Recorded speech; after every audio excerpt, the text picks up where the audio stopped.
Hey, this is Michael Lindsay from Vital MX, and welcome back to our in-depth breakdown series on the 2024 250F Shootout. We spend enough time testing these motorcycles that we want to put in a little bit more effort in giving you guys feedback and thoughts from all of our test riders on each bike, some of the changes we made, and even who we would maybe recommend those bikes for a little bit further.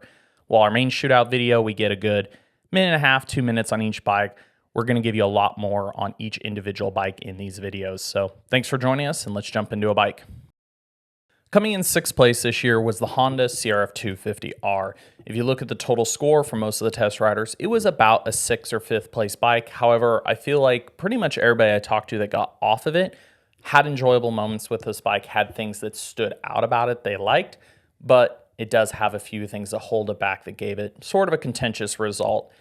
Jacob, I'll start with you. What do you think of the CRF250R this year? I have mixed emotions. I don't think my ranking is fair on the motorcycle, and I'll be honest. The conditions of the track did not lean in favor of the Honda on the chassis, on the suspension. But there were a lot of characters that I did like that would drive me to ride that motorcycle. I did not hate the engine. I thought the engine was going to be very slow, sluggish, not much bottom. That was not the case whatsoever. I felt like I could ring it out in second, but it also had good pickup. And then if I got lazy and I wanted to leave it in third around some kind of medium sweepers or whatever like that, and I really wanted to hammer down on it, it still had a good amount of mid there. So the engine for me was not anything terrible. But what I did like, the qualities that I did like is on the Showa components with the suspension, you can make one click and it feels like two or three on another brand. And I did like that. Like you can make very, very few changes and it completely changed the whole feel and the dynamic of the motorcycle, whether it was the fork or the shock. And for me, the suspension, again, is a little stiff out of the box. I kind of played with opening up rebound, opening up high speed on the shock, freeing up the fork, and just getting the motorcycle to really absorb the ground and track the ground a little bit better. And that was, to me, what made it so fun and so playful. And when you talk about a bike that can corner, a Honda can corner. I could cut out of anything that I wanted to, whether it was a loamy berm or a good rut. And we were at Paula, so it had some bit of both. But, you know, one thing that I did wish it would do a little bit better was I always felt like I was trying to get that rear end to track around some of the skatey, high speed acceleration chop. I didn't feel like that rear tire would follow in line with the way I wanted it to. So there was good things and there was some negative things, but overall I felt like the motorcycle had some good qualities. Yeah, to your point, I think two things that stand out to me the most about the Honda is playful nature. The engine character having really good low to mid torque. It's very playful and fun, like hopping in out of corners, hopping out of corners. You can have those very momentary things where you feel like Jet Lawrence, but then if you see video of yourself, you realize you're not. But the chassis is playful. It's fun. It's got a great rider triangle that puts you in a position where you have great control over the bike. But something you said that's a positive to me is both a positive and a negative is how sensitive it is to change. It is really cool because if you like to play with the bike, yeah, one or two clicks is really noticeable on this bike, whether it's suspension or even when we're talking about like balance of the bike, whether you're doing a mil or two of sag or a mil or two of fork height, it's really reactive to this bike. And the Honda's kind of been known for the last two generations being like that. And again, if you like to tinker with your bikes, awesome. If you get lost easy, you can get very lost by making, if you make a big swinging change on this bike, you can go really far good or really far bad really quickly. But again, comfort is kind of where it just lacks a little bit overall. In the chassis, again, it corners great. Front end's very planted. It is a little bit stiff feeling in places. And always said for me, the rear just never feels fully settled. Like it always feels a little skatey. When it's really loamy in the morning, I think more of like East Coast tracks, a lot of traction, you wouldn't notice as much. But we get it out west a little bit. The rear just never feels like it's fully planted, especially like when I compare it. A lot of the bikes ahead of it, to be it like the Yamaha and all the Austrian bikes feel, I say the Yamaha feels the most. Even some of the Austrian bikes, I complain about it a little bit. The rear is sometimes feeling unsettled, but the Honda is a little bit worse than that even for me. Luke, I don't know how much time, have you spent any time on a Honda or was that your first go? That was actually my first go on this newer generation bike.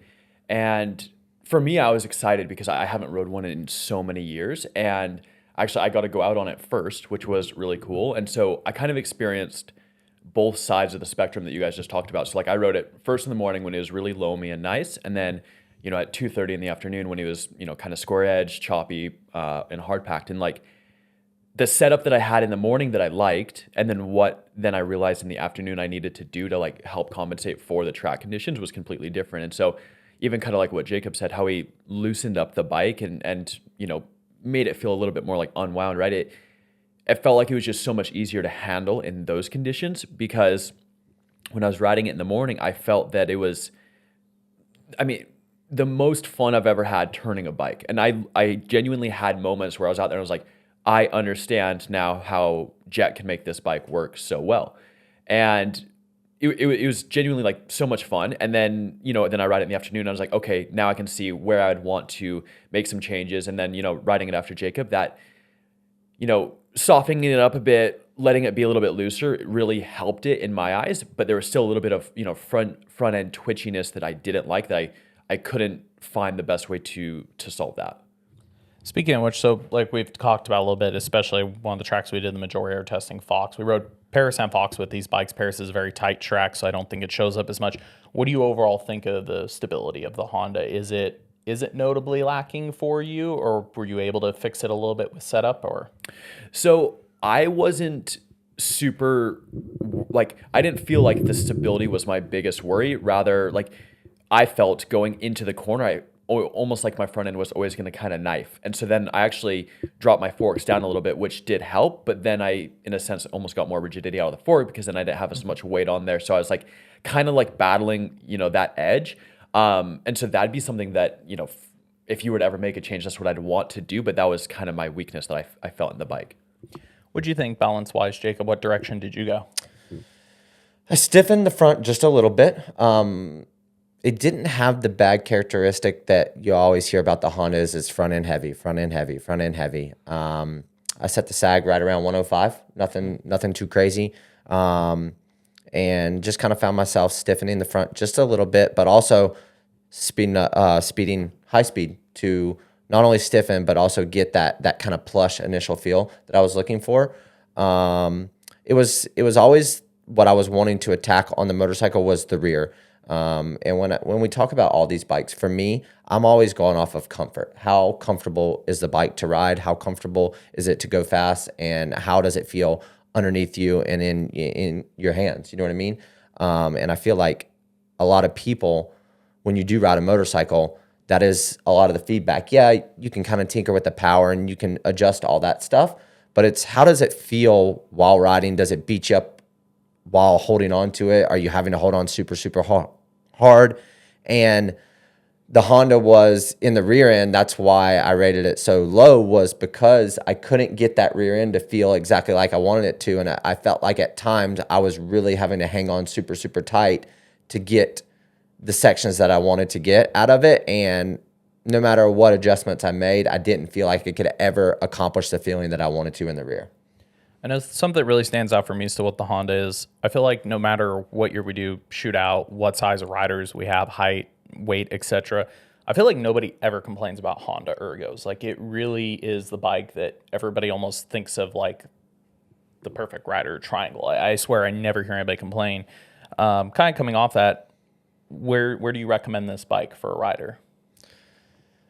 Again, I think very, very few changes. I would probably put a set of triple clamps on it, kind of get those races a little bit out. I think stock comes 22. 24 is pretty popular. We ran that racing. I know a lot of the teams end up doing something similar. So what kind of rider would you recommend this to? Or if somebody came up to you and asked, at what point would you recommend the Honda? See, I think a Honda is a great all-around motorcycle. Like you said, the rider triangle is one of the best. You feel very, very good within the cockpit of the motorcycle, no matter where I sit on the seat, whether I'm super, super far forward or back. I always feel comfortable. I think it's your entry-level rider, your vet rider, your aggressive rider. I think no matter what rider you are, you're going to be comfortable in a Honda. I genuinely think it's a good motorcycle overall, and you wouldn't be mad. And I think We talked about, again, the ergos, the playfulness. I think a lot of guys would be comfortable with the character of the bike. I think dialing in the suspension a little bit will benefit anybody, and I don't think it's too hard. Hondas are popular. All your main suspension tuners have experience with this bike. It's not too hard to get a decent setup there. Even though the power is fun, low to mid, it's okay up top, I would say compared to every bike we're about to talk about that kind of beat this in the test, they all have more pure output. So I think a couple little power upgrades could be good for Honda. Looking, exhaust or ECU or things like that, I think could pay off. But first and foremost is just getting the suspension a little bit dialed in for you. To your point, I kind of recommend this one pretty broadly. I think Hondas are pretty easy overall to recommend to people. It's hard to find a reason why not to give it to somebody. Your thoughts, Luke, especially you have a lot of guys that come through your rental group and stuff, that one of them came up and asked you, what would you recommend, or how would you recommend a Honda to them? Yeah, I would say that this is like the both of you just said. This is a wide range of people can ride this bike and be comfortable.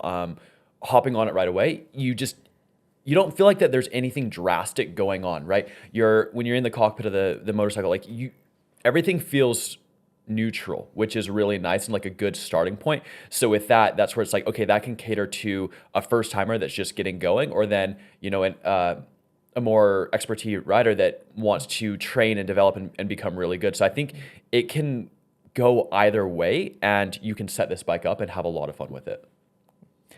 Well, that's it for the Honda. Again, we're doing these in-depth videos on every bike in the shootout. So if you want to check out any of the thoughts on the other 6 bikes, the ones that finished above and below this, make sure you check out the links below. Stay tuned to our site. And if you don't want to miss those videos, make sure you subscribe.